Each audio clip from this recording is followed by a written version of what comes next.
नमस्कार दोस्तों, मेरा नाम विक्रम सिंह ओला है और मैं काफ़ी दिनों से कंटिन्यूसली मेडिटेशन कर रहा हूँ। और मैंने अपने पर्सनल एक्सपीरियंसेस के आधार पे ही काफ़ी सारे निष्कर्ष निकाले हैं और मैंने खुद एक्सपीरियंस की हैं चीज़ें, और उन्हीं के बारे में मैं आज आपसे कुछ शेयर करना चाहता हूँ। मैं काफ़ी दिनों से मेडिटेशन कर रहा हूँ और ये जैसे कुछ गॉड गिफ्ट्स भी हैं मेरे पास। जैसे कभी कभी मैं अपनी एनर्जी को भी ट्रांसफॉर्म कर सकता हूँ, अपनी एनर्जी शेयर कर पाता हूँ, या जैसे कुछ साइकिक एबिलिटीज़ होती हैं जैसे टेलीपैथी या टेलीपोर्टेशन।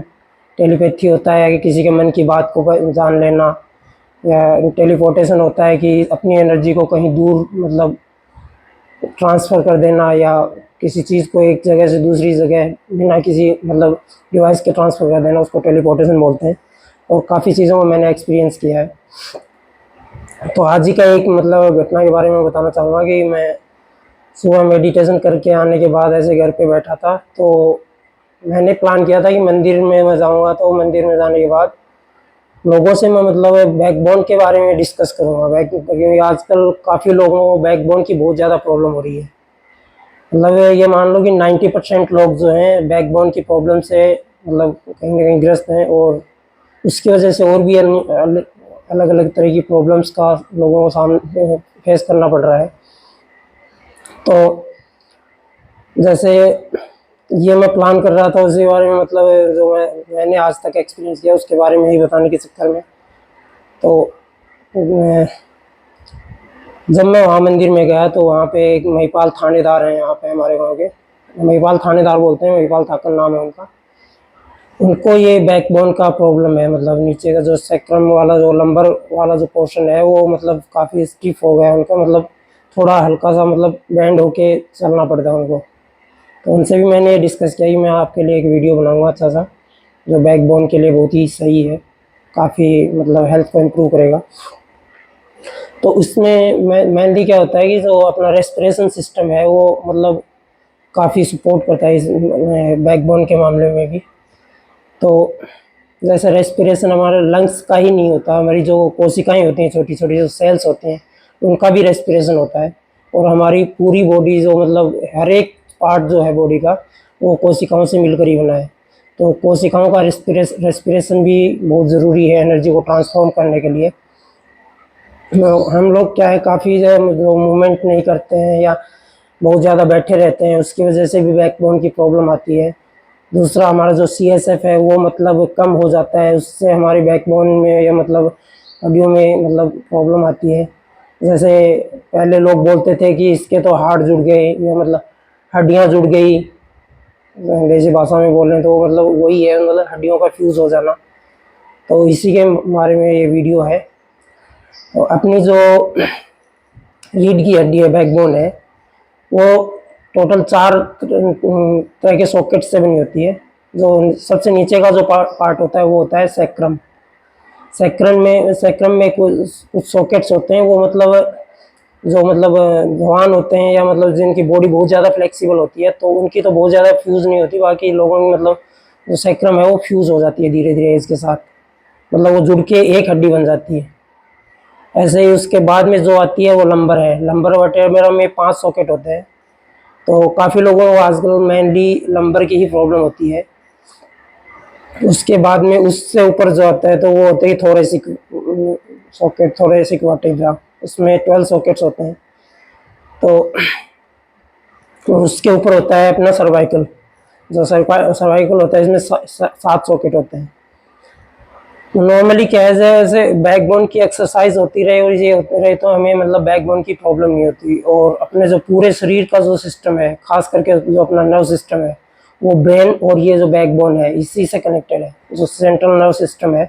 अगर ये दोनों अपने बहुत सही हैं तो हमें बहुत कम चांसेस हैं किसी भी तरह की बीमारी, हमारी लाइफ स्पेन जो है कम से कम 10-15 साल बढ़ जाएगा अगर अपने ये दोनों सही हैं। तो इसी में ये जो अनुलोम विलोम है, ये एक बहुत ही अहम रोल प्ले करता है। इससे हमें पता भी नहीं चलता, लेकिन धीरे धीरे इसकी बहुत ही अच्छी एक्सरसाइज होती है।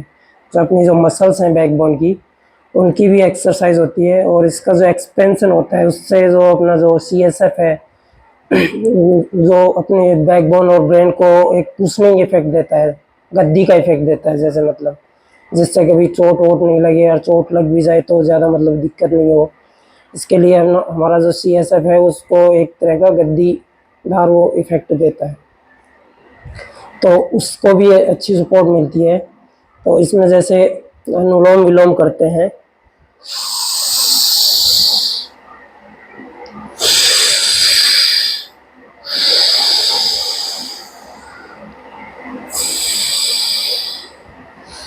तो इसमें आपने देखा कि जैसे मैंने अनुलोम विलोम किया तो जैसे मैंने सांस अंदर ली तो मेरी जो बॉडी है वो एक्सपेंड हुई, जो बैक है एकदम मतलब मेरी जो हाइट है, लेंथ है, वो बढ़ गई सांस लेने से। और फिर जैसे ही मैंने सांस छोड़ी तो वो कंप्रेस हो गई।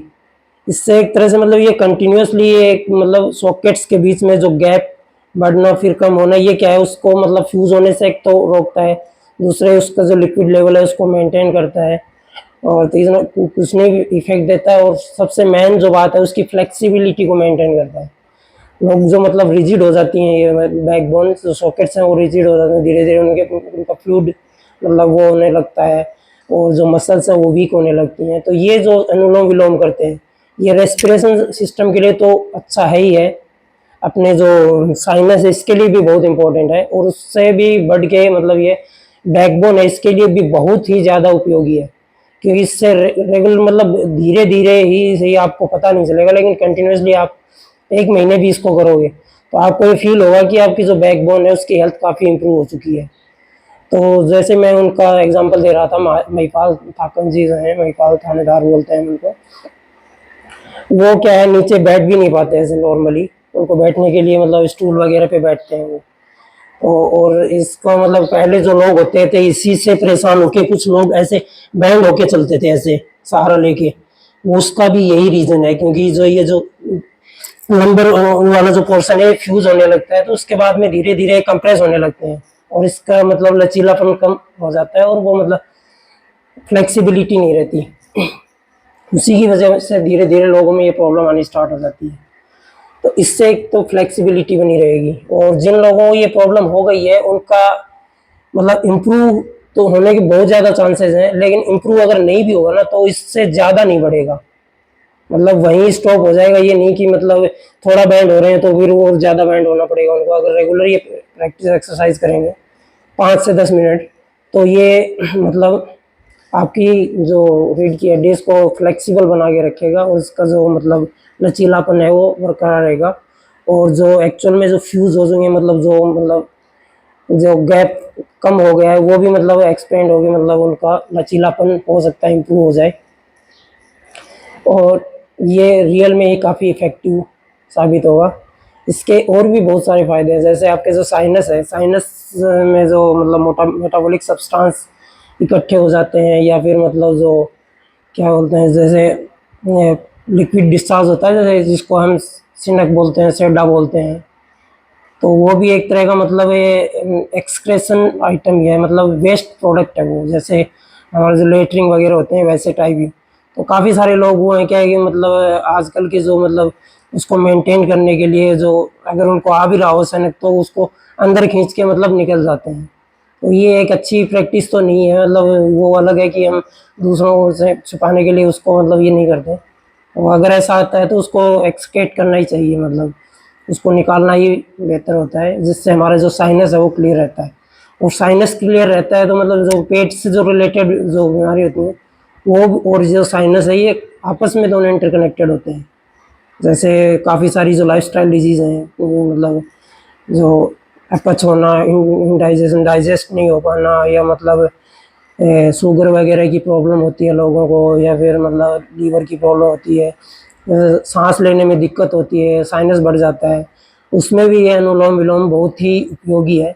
शुरू शुरू में मतलब जिनको ये साइनस ब्लॉक है उनको काफ़ी प्रॉब्लम हो सकती है, हो सकता है उनको मतलब ये सेडा या सिनक बोलते हैं हम वो भी आए, लेकिन मतलब 5-7 दिन तक अगर करेंगे तो ये मतलब साइनस क्लियर हो जाएगा, और जो मतलब है आपको ज़्यादा दिक्कत नहीं होगी। फिर शुरू के 5-7 दिन हो सकता है कि आपको थोड़ी प्रॉब्लम फेस करनी पड़े, उसके बाद में आपके जो नाक का जो ये वो है, जिससे आपको सांस लेने में दिक्कत होती है, वो भी क्लियर हो जाएगा। दूसरा आपका रेस्पिरेटरी सिस्टम जो लंग्स वगैरह वो भी काफ़ी इम्प्रूव होंगे, इफेक्टिव होंगे। और सबसे मेन बात, जो आपका जो नर्व सिस्टम है वो बहुत स्ट्रांग रहेगा, जिससे आपकी हार्मोनल एक्टिविटी भी काफ़ी इम्प्रूव होगी। और वैसे देखा जाए तो कपालभाति भी बहुत ही उपयोगी है इस मामले में। कपालभाति जो है, ये जो अपना यहाँ का जो जितने भी ऑर्गन्स हैं उसके लिए बहुत ही ज़्यादा उपयोगी है। इसके बारे में हम अगला वीडियो बनाएंगे नेक्स्ट टाइम, बहुत ही अच्छे से मतलब स्टडी करके।